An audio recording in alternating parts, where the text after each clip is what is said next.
This video is a step-by-step guide on how to complete the homework for week 7. And the homework is to sync and edit the green screen footage that we shot in class. Okay, so your first step before you even open up Premiere is to make sure that you have all of your recordings from your phone and the camera in the appropriate folder. Okay, so here I have a folder just for my news package project. I'm going to double click, and then you could see inside my raw files, I already saved and correctly labeled each clip. So this is the image of the TV studio. So this image you all can find on Blackboard in the week 7 folder. If you scroll down about halfway through the page in the week 7 folder, you'll see that there's a folder called Download TV Studio Image, I believe. When you open up that, this image should pull up, and all you have to do is click it from Blackboard and drag it into the correct folder. Okay, and the other clips that I have in here, this is the green screen video that we took in class, and this is the audio that was taken from along in class as well. So these two clips were shot at the same time, shot and recorded at the same time. Okay, so once you have everything clearly labeled, then you're able to open up Premiere. Okay, so when Premiere opens, you could see on my screen here that I do have a recent list. So these were some of the videos that I created over the last couple of months. Most likely yours will be empty, especially if you have not worked in Premiere before. It will certainly be empty, but I'm going to continue along with this video by creating a new project. Okay, so if you already created one, you could just go ahead and click to open, but if you have not, you're going to go up to New Project. And you're going to title your new project with News Package. And really important, you want to make sure that you change the location of where you're saving the video to this News Package folder. Okay, so to do that, you're going to click Browse. And then you're going to go to Desktop or your hard drive, wherever you're saving this project to. And then you're going to click Choose. Okay, so you can see my location is now, in fact, inside my News Package. The rest of these settings you could leave as the default. The only way they would change is if someone manually changed them. Just double check your settings with mine here. And the scratch disks you always want to read same as project. Okay, when you're finished there, you're going to click OK. And now the Premiere interface is going to pop up. I know originally I mentioned that we were going to start Premiere in the assembly workspace, but in fact for this edit we're going to start with editing workspace. Okay, so your screen should look similar to mine. So what you're going to do first is import those clips that we just saved inside our raw files folder. So to import, there are a couple of ways to import. You could either double click inside this window here, import media to start, or you can press Command I on the keyboard, or you can go up to File, Import, or you can right click inside of this window and go File, right click and then go Import. Any one of those ways can work. I'm going to go inside my raw files folder, and I'm just going to select all of those clips at once by clicking and dragging up if you're working on a Mac. Click Import. Okay, so right now I'm viewing my project window as icons. So if I scroll through, you could see that my video in fact scrubs. My computer just froze for a second. This one does not scrub because it's a steady image. It's not moving video. And you could see by this icon that this is in fact an audio clip. Okay, so the first thing we need to do is bring these clips into the timeline. So to do that, actually let me pause for a second. So follow along with me carefully here. So instead of bringing them all in at once, you want to make sure that you bring in the still background image first. Okay, because you'll see in a little bit, it's really important that that background image is in fact on the first layer. So in Premiere, whatever image or clip you drag first, that's going to be on the lowest layer.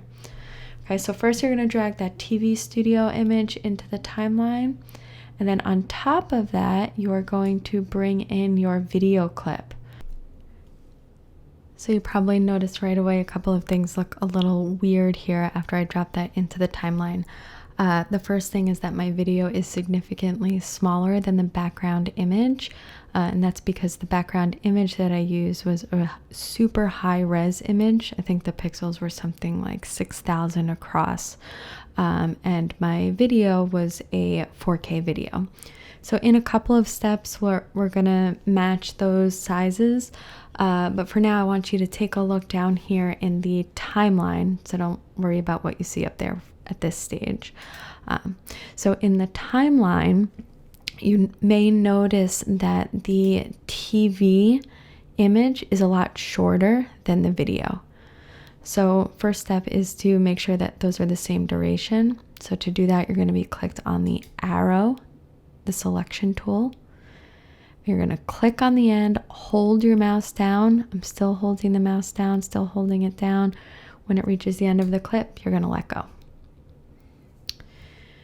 Okay, so once you have a timeline that looks similar to mine, the next step is to sync up the audio from our phones, which has the quality audio, with the crappy audio that was captured with my camera. Okay, just to give you a sense of what the native audio sounds from the camera. Intro and conclusion take 2.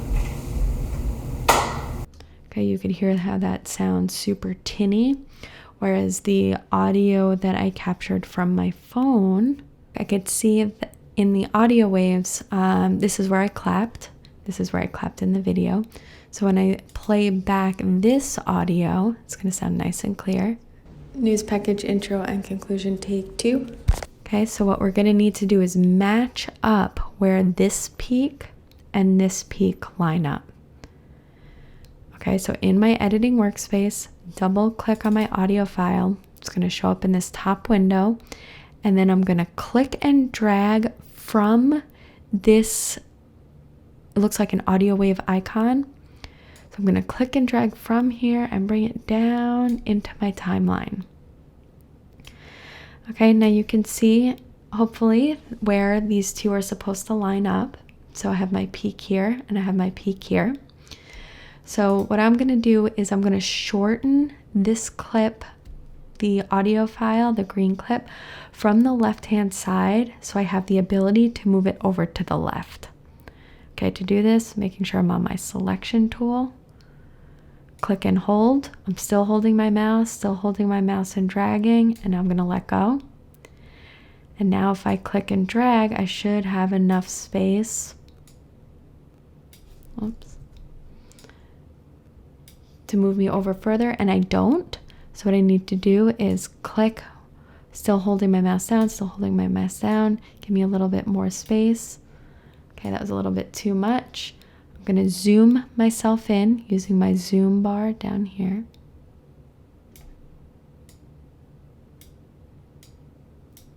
Click and carefully, that looks like it's pretty lined up. Oh, maybe I'm a little bit off. I'm going to zoom in even further. It might be a little bit off. So the best way to tell is to zoom out and play back. For more information about events in the... That sounds pretty good. If it was off sync, you would hear something like this. For more information about events in the town of New Paltz. Command Z to undo that. Okay, so now my audio is sunk up, but now what I need to do is just turn this, mute this off. Okay, so I'm going to mute the track. M is for mute. So now when I play back, again, not really worrying about what's going on up here, just worrying about how it sounds. For more information about events in the town of New Paltz. That is much nicer than, let's say, this. In the town of New Paltz, visit www. Wildly different. Okay, so I'm going to go ahead and mute this, turn this volume down, turn this back up. Okay, so at this stage now your video is sunk. with the quality audio. So now our next step is to get our visuals intact. Okay, so I mentioned before, obviously our video is much smaller than the background image. So what we need to do is scale our video up. Okay, so to do that, we're going to double click on our video. Okay, in our uppermost left window, we're going to look for the tab up here that says Effects Control. If you can't see it, this double arrow will pull down your other tabs. If you don't see that there, what you do is just go Window and then Effects Control here. Okay, so with our video clip highlighted, we're going to pull down, it's called Motion. Click on the arrow, pull down multiple arrows. And what we're going to do is we're going to scale this video all the way up. Okay, and then the position markers, which is right above the scale, the first batch of numbers will move your subject from left to right, and the right ones will move your subject or your clip up and down. I know I'm going to want to move it to the right. I'm not exactly sure how far, so I'm just going to move this a little bit over. Okay, now obviously I don't know exactly where I want it to be because I still have that green screen there. So my next step after I scale my video is to remove that green screen. Okay, the next step to remove the green screen, what you're going to do is you're going to click over to the Effects workspace. And you're going to scroll, sorry, that's already turned down. So when you click the Effects workspace, your palette over here is going to look minimal like mine does now. So you're going to turn down the arrow next to Video Effects. And then you're going to scroll down to Key, K-E-Y, keying. And we're going to use Ultra Key. We're going to click, holding the mouse and dragging it right on top of our video clip. Okay, now I'm going to go back into my Effects Control window. If you don't see it, you could click on the double arrows up here, go to Effects Control. If you don't see it there, again, you could go Window and Effects Control. Okay, so when you click on that, you should see in your long list, you might have to scroll down if a couple of these are open. If yours looks something like this, you're just going to scroll down and you're going to look for Ultra Key. And then you're going to turn that effect down. Okay, and what we're looking for under Ultra Key is this key color. Okay, when you click on the eyedropper, you want to make sure that it's highlighted blue. If it's not highlighted blue, you won't really be able to do anything. When it's highlighted blue, when you come over to here, and you'll only see the arrow, but when you click, it's going to delete that green. Okay, and that's basically it for keying out the green screen. Okay, and the last step in order to submit this for a grade is to render and export. So export means saving this video as a flat file, which could then be posted on YouTube or Vimeo. So the last step for this homework is to export your files to export your edited timeline. So to do that, you're going to draw a big halo over all of your tracks. First step is to render. So render means to compress your effects into the video. So you're going to go up to sequence and then render selection. Okay, and this is going to play through your whole video, so I'm just going to cut ahead here. Okay, and once it's done rendering, then you're going to go up to the top and you're going to File, Export, Export Media. Okay, now follow along closely here. If you need to pause the video and double check with the screen, definitely do that. So under Export Settings here, you want to make sure that the format is H.264.